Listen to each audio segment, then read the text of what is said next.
The thunder of hooves came before the scream. 30 seconds of silence that would haunt Abner Steele's dreams for the rest of his days. The storm had been building all afternoon, pressing down on the Montana territory like a giant's fist. Abner worked the fence line behind his cabin, hammer striking post after post in rhythm with the distant rumble overhead. Sweat carved clean lines through the dust on his weathered face. At 32, he carried the weight of too many seasons.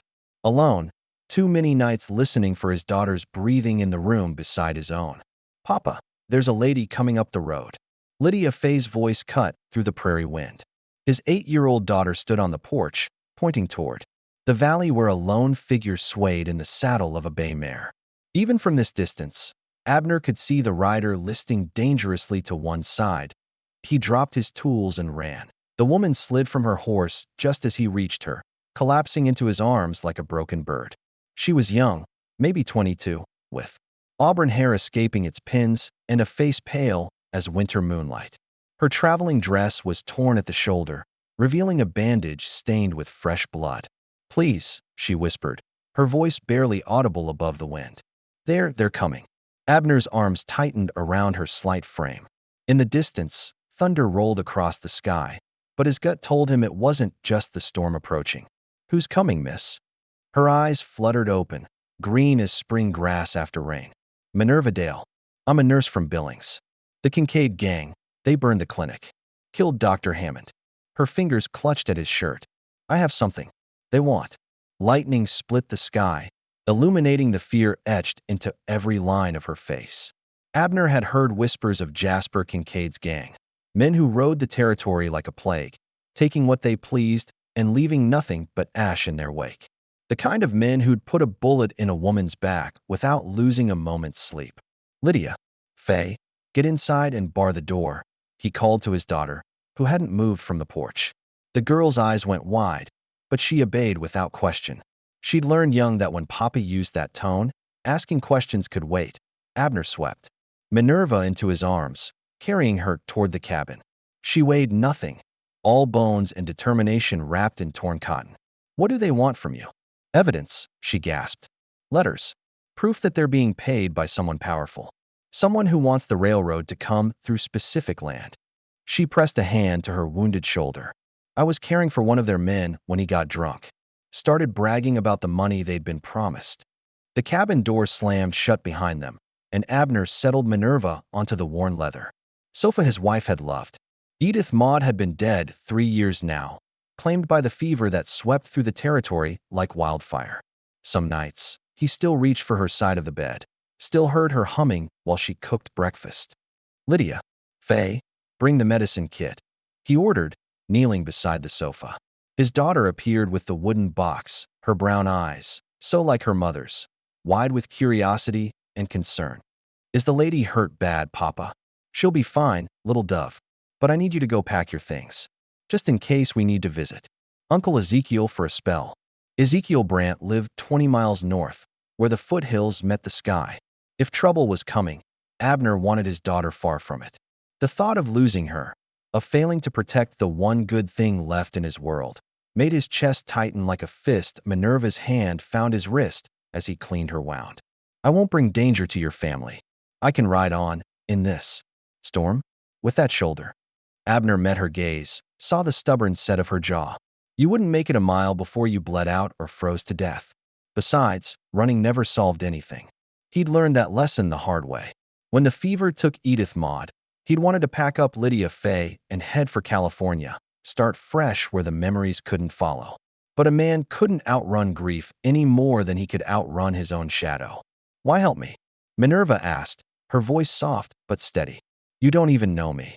Abner finished wrapping her shoulder, his hands gentle despite their calluses. "My wife always said the measure of a man wasn't in what he owned, but in what he was willing to sacrifice for a stranger." He stood, adjusting the blanket around her shoulders. "Besides, sounds like you were trying to do right by folks. That counts for something."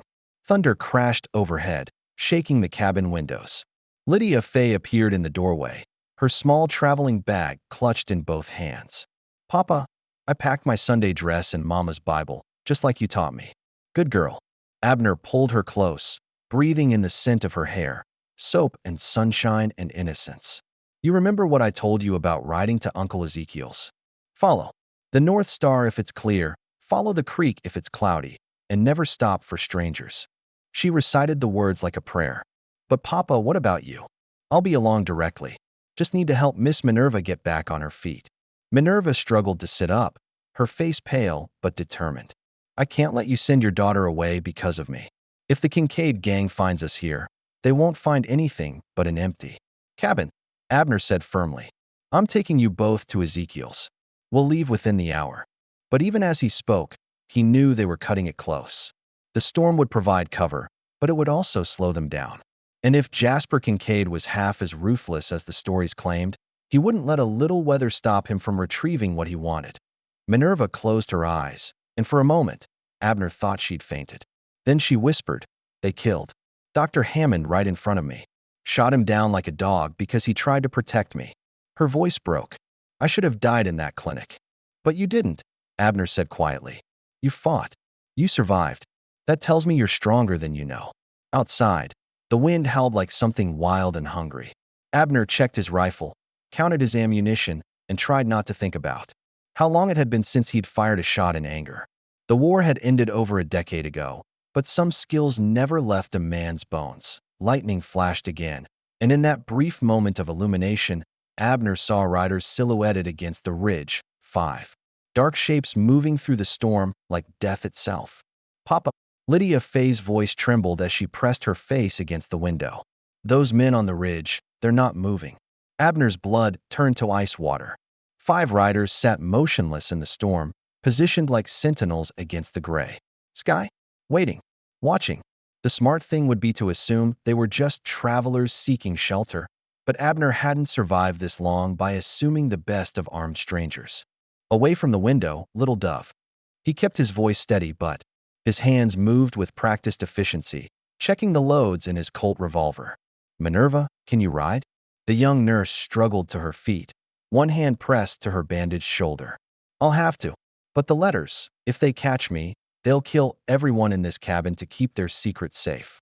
"What letters?" Abner asked, though part of him already knew the answer would complicate everything. Minerva reached into her torn dress, withdrawing a leather pouch wrapped in oilcloth. Correspondence between Jasper Kincaid and someone signing himself, CT, arranging payments for driving homesteaders off specific parcels of land. The railroad's coming through, and someone wants to own every acre in its path. CT. Abner's mind raced through every powerful man he knew in the territory. Cornelius Tate. You know him. Know of him. Owns half the businesses in Billings. Got his fingers in every pie from cattle to copper mining. Abner's jaw tightened. If Tate's behind this, we're not just dealing with outlaws. We're dealing with a man who can buy judges and sheriffs like other folks buy cattle. The riders on the ridge began to move, picking their way down the slope with the patience of predators. In the fading light, Abner could make out their leader, a tall man in a black duster, riding a paint horse that seemed to dance with each step. "Jasper Kincaid," Minerva whispered, her face going white. "That's him." Abner had heard the stories. Jasper Kincaid had been a Confederate cavalry officer who'd never quite accepted the war's end. He'd turned his military tactics to robbery and intimidation, building a gang that moved like a small army across the territory. The kind of man who'd burn a town to light his cigar. "Lydia Fay, I need you to listen carefully."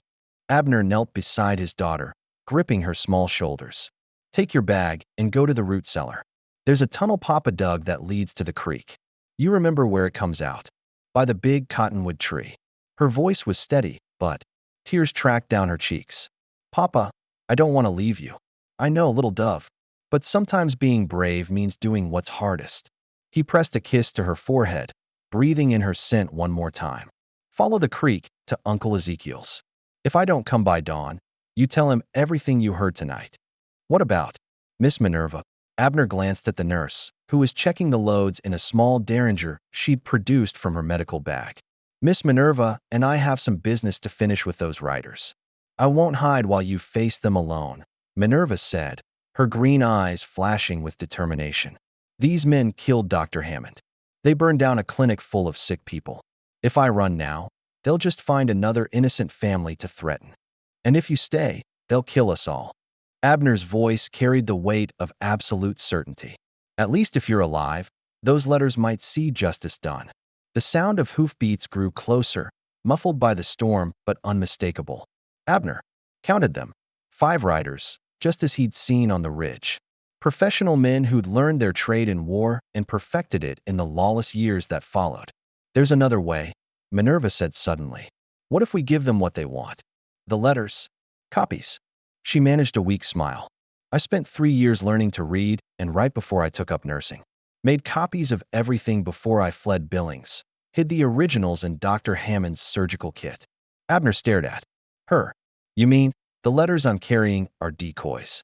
Real enough to fool a casual inspection, but missing the most damning evidence." She pressed the oilcloth pouch into his hands.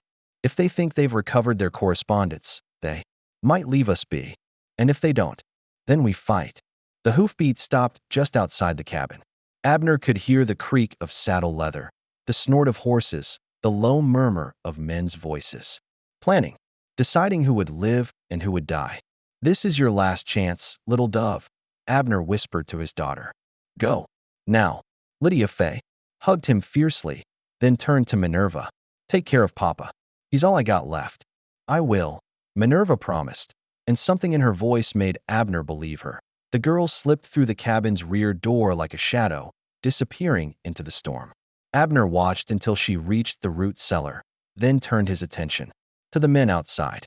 Through the window, he could see them spreading out, surrounding the cabin with military precision. "Abner Steele." The voice cut through the storm like a blade. "Send out the woman, and we'll leave you and your daughter in peace." "Don't have any woman here," Abner called back, positioning himself beside the window. "Just me and my little girl, waiting out the storm. We tracked her horse to your door. Blood trail leads right to your porch."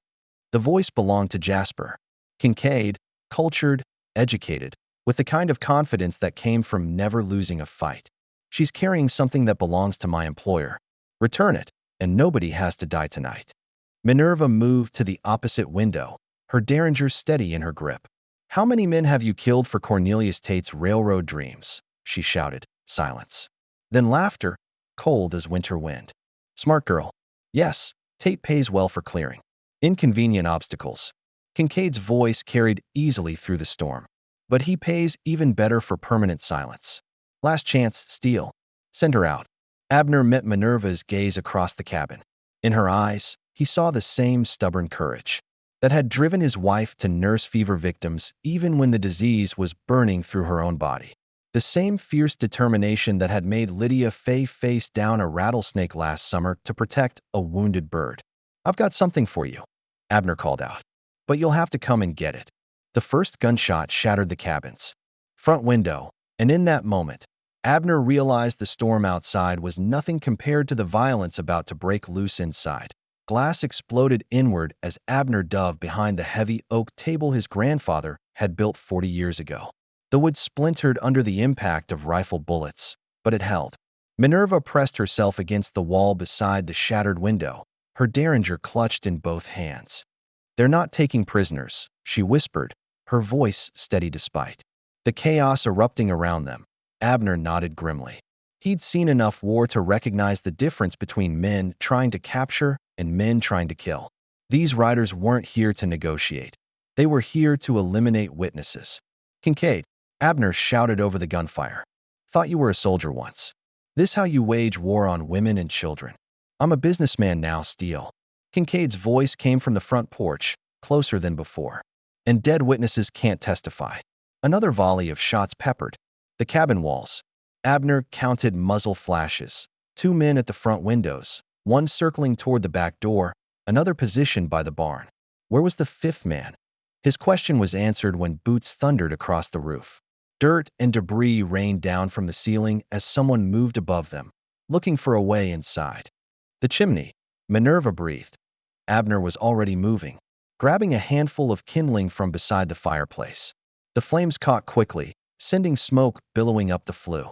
A curse echoed from above, followed by the sound of boots scrambling away from the heat. "That'll buy us a few minutes," Abner said, but his mind was racing.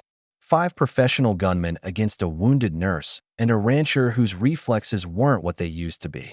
The mathematics were simple and brutal. "I have an idea," Minerva said, crawling toward the kitchen. "But you're not going to like it." "I'm listening." She held up the oilcloth pouch containing the copied letters. "What if we make them think they got what they came for?" "You mean surrender?"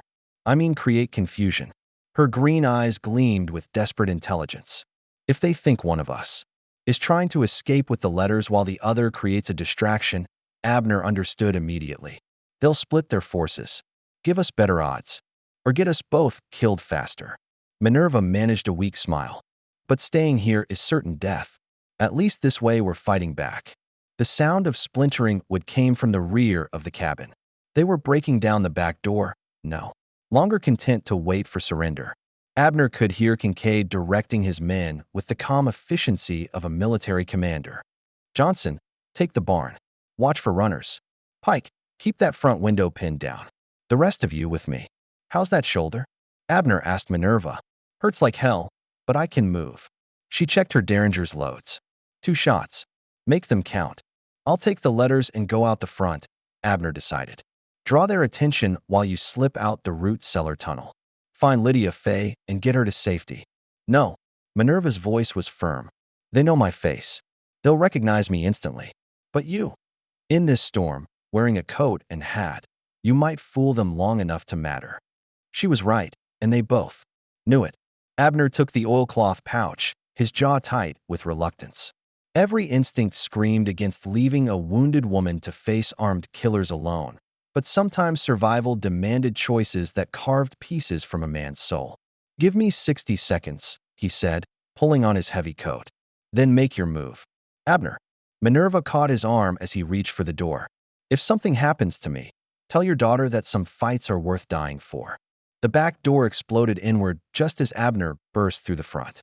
He rolled left, using the porch post for cover as bullets chewed splinters from the wood around him. In the storm's chaos, he saw muzzle flashes from 3 directions, exactly what he'd hoped for. "There!" Kincaid's voice cut through the ring. "He's got the letters." Abner sprinted toward the barn, zigzagging as bullets whined past his head. Behind him, he heard the sharp crack of Minerva's Derringer, followed by a man's scream of pain. She'd found her target. The barn door loomed ahead, but Abner didn't slow down. He crashed through, rolling into the hay-scented darkness as his pursuers thundered after him. This was familiar ground. He'd played in this barn as a boy, worked in it as a man, knew every beam and shadow. "Spread out," Kincaid ordered his men. "He's trapped in there." But Abner was already moving, climbing toward the hayloft where a loose board had provided childhood access to the roof.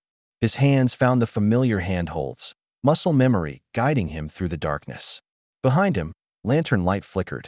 As the gunman searched the stalls below, he reached the roof just as gunfire erupted from the cabin again. Not Minerva's Derringer, the sharp crack of a rifle. His heart hammered as he realized what it meant. Either she'd taken a weapon from one of the attackers, or no. He couldn't think about that.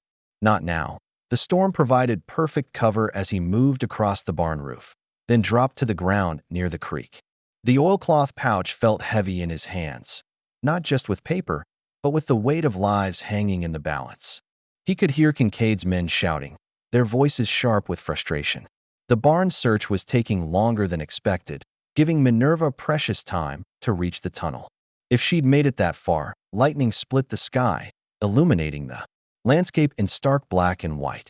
For one terrifying moment, Abner saw a figure silhouetted against the cabin's broken windows, too tall to be Minerva, too broad to be anyone but one of Kincaid's men.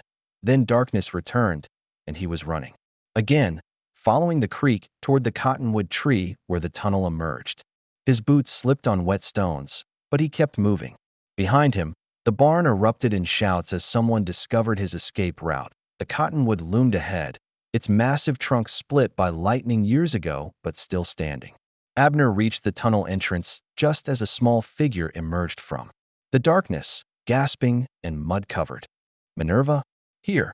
Her voice was weak but alive. "Got one of them before I ran. Maybe 2. Relief flooded through him like warm whiskey. "Lydia Fay, waiting upstream. Safe." Minerva leaned against the tree trunk, her face pale in the storm light. But they'll find the tunnel soon. We need to move. Can you travel? I'll have to. They started upstream, following the creek toward higher ground. Behind them, lantern light flickered near the barn as Kincaid's men discovered their escape. The hunt was just beginning. But as they climbed toward the foothills, Abner heard something that made his blood freeze, the sound of a child screaming his name, carried on the wind from somewhere ahead in the darkness. Papa, Papa, help me. Lydia Fay's terrified voice cut through the storm like a blade through Abner's heart. He was running before conscious thought took hold, splashing through the creek with Minerva struggling to keep pace behind him. The sound had come from upstream, near the narrow canyon where the water carved through granite walls. It's a trap, Minerva gasped, her wounded shoulder slowing her down. They found her. They're using her as bait. Abner knew she was right. Every instinct honed by years of war and survival screamed the same warning. But the voice calling his name belonged to the only thing in this world that mattered more than his own life. I know, he said, checking his rifle's load. But she's my daughter. They crested a small rise, and there it was, a nightmare painted in lightning and shadow. Lydia Fay stood in the center of a natural clearing, her small frame dwarfed by the massive cottonwoods surrounding her. One of Kincaid's men held her arm, his pistol pressed against her temple. Come down slow, Steele, the gunman called out. Hands where I can see them. Let her go, Otis. Abner recognized the voice now. Otis Langford, a broken-down cavalry sergeant, who'd turned to outlawing when the army pension ran out. She's just a child. Child's got value now. Langford's scarred face was visible in the lantern light. Kincaid wants those letters, and he'll trade the girl for them. Fair exchange. No exchange, came Jasper Kincaid's cultured voice from the shadows. The letters and the witnesses. All of them. 3 more men emerged from the trees, their weapons trained on the clearing. Abner's heart sank as he realized how thoroughly they'd been outmaneuvered. While he and Minerva had been congratulating themselves on their clever escape, Kincaid had been setting a trap that no father could resist. Papa, I'm sorry, Lydia Fay called out, her voice breaking. I thought I heard Mama singing by the creek. I went to look, and they grabbed me. Abner's chest tightened. After Edith Maud's death, Lydia Fay had claimed to hear her mother's voice in the wind sometimes, calling her to come home. The child's grief had made her vulnerable, and these monsters had used it against her. It's not your fault, little dove, he said, stepping into the clearing with his hands raised. I'm here now. Kincaid moved into the lantern light, his black duster streaming behind him like the wings of some predatory bird. Up close, he was younger than Abner had expected, maybe 35, with the kind of lean, dangerous elegance that came from breeding and education twisted toward violence. The letters, Steele. Now, Abner slowly reached into his coat, withdrawing the oilcloth pouch. Let my daughter go first. Then you can have whatever you want. I don't think so. Kincaid's smile was cold as winter iron. You see, Miss Dale's little deception has caused me considerable inconvenience. My employer is most displeased. Deception? Abner glanced at Minerva, who had positioned herself behind a fallen log at the clearing's edge. The copies were well done, Kincaid continued, but not perfect.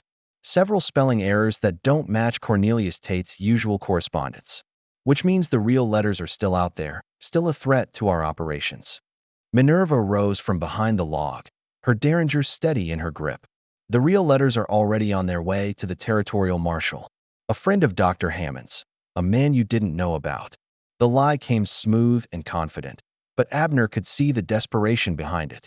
She was buying time, trying to create doubt in their enemies' minds.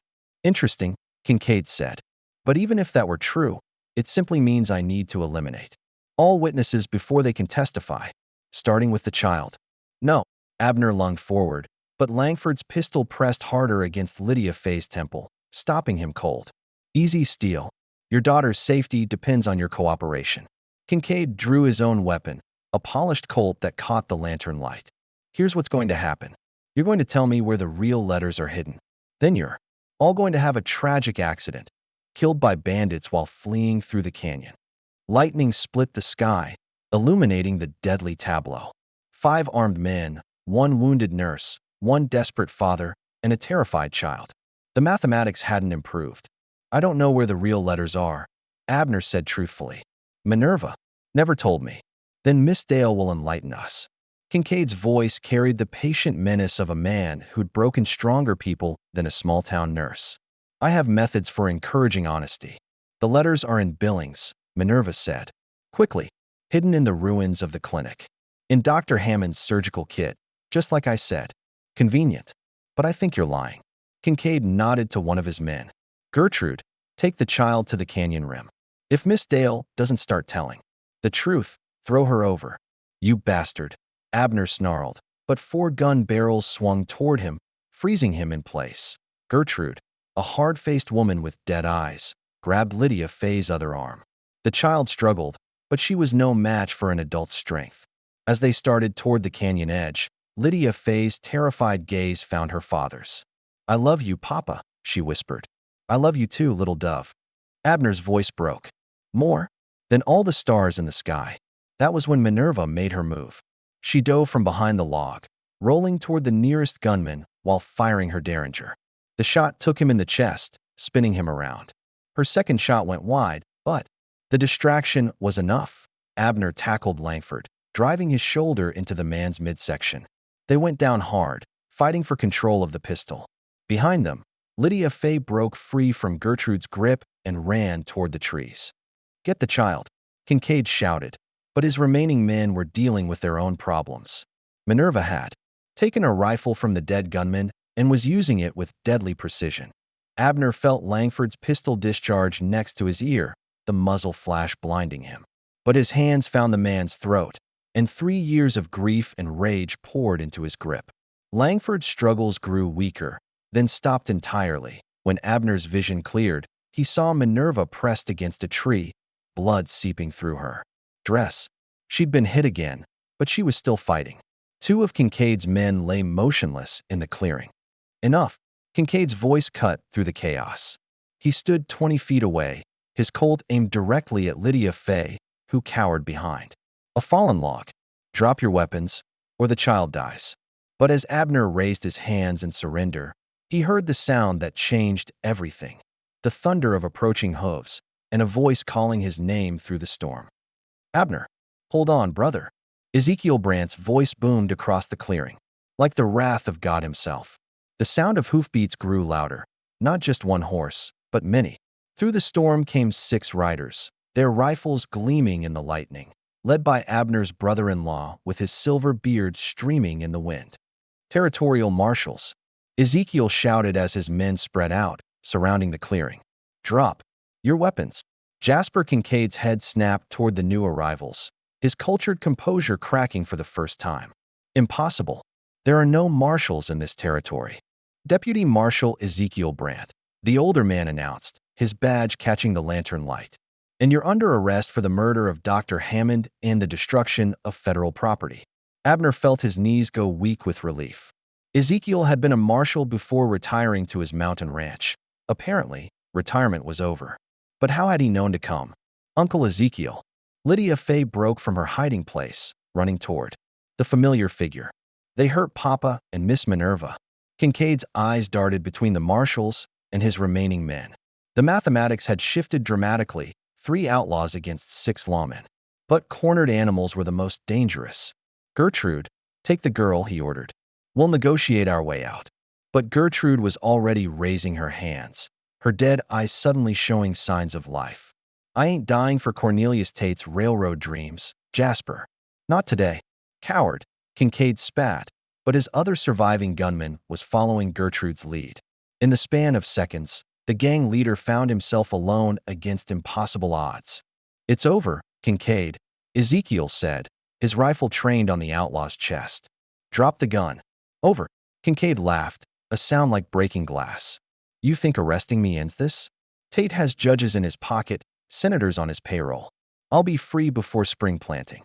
Maybe, Minerva said, struggling to her feet with the captured rifle as support. But not before every newspaper in the territory reads about his correspondence with outlaws.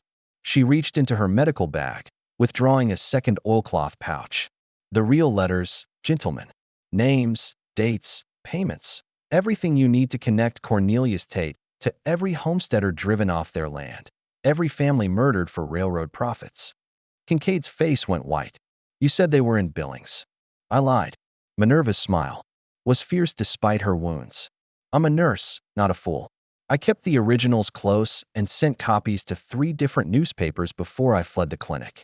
Insurance, you might say. You have no idea what you've done, Kincaid whispered. Tate, we'll burn this entire territory to keep his secrets safe. Then we'll be ready for him, Ezekiel said firmly. Now drop the gun, or I'll drop you. For a moment, Kincaid seemed to consider his options. Then his shoulders sagged, and the Colt fell from his fingers. I want to make a deal. Full confession. In exchange for protection. You can make that request to the territorial judge, Ezekiel replied. Boys, get him secured. As the marshals took charge of the prisoners, Abner finally allowed himself to breathe.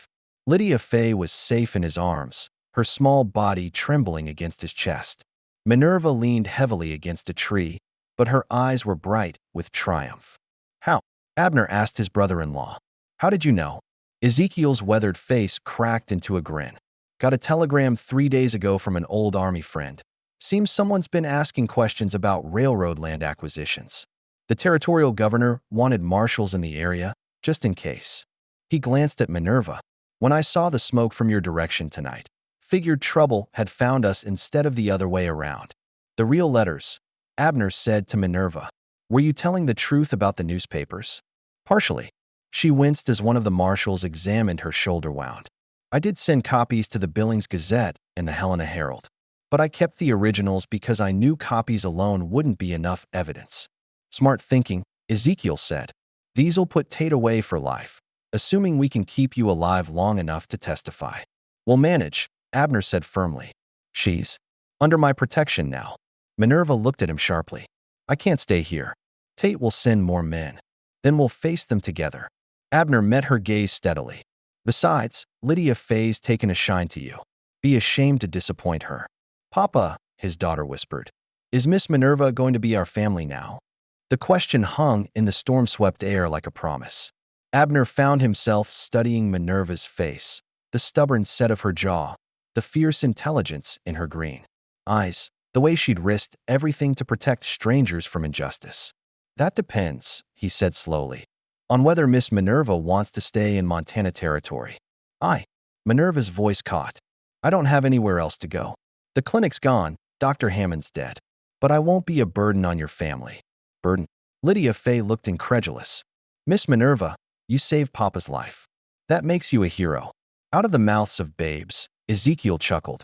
Besides, we'll need a good nurse once word spreads about what happened here. Folks will be coming from all over to settle the land Tate's been hoarding. As the marshals led their prisoners away, Abner helped Minerva toward the horses. The storm was finally breaking, revealing patches of clear sky where stars shone like scattered diamonds. Thank you, Minerva said quietly. For everything. Thank you for showing my daughter what courage looks like, Abner replied. And for reminding me that some fights are worth having.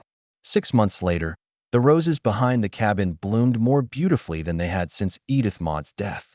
Abner liked to think his first wife would have approved of the woman who now tended them. A nurse who'd become a teacher, a stranger who'd become family, a wounded bird who'd taught them all how to fly again. The territorial newspapers called it the Kincaid affair, but Abner knew better. It was the night silence learned to sing, the night barrenness remembered how to bloom. Like this story if it stirred your heart. Comment if justice still matters in this world. And don't forget to subscribe for more tales of courage in the wild frontier. Where are you watching from today? Drop a comment and let us know which territory you call home.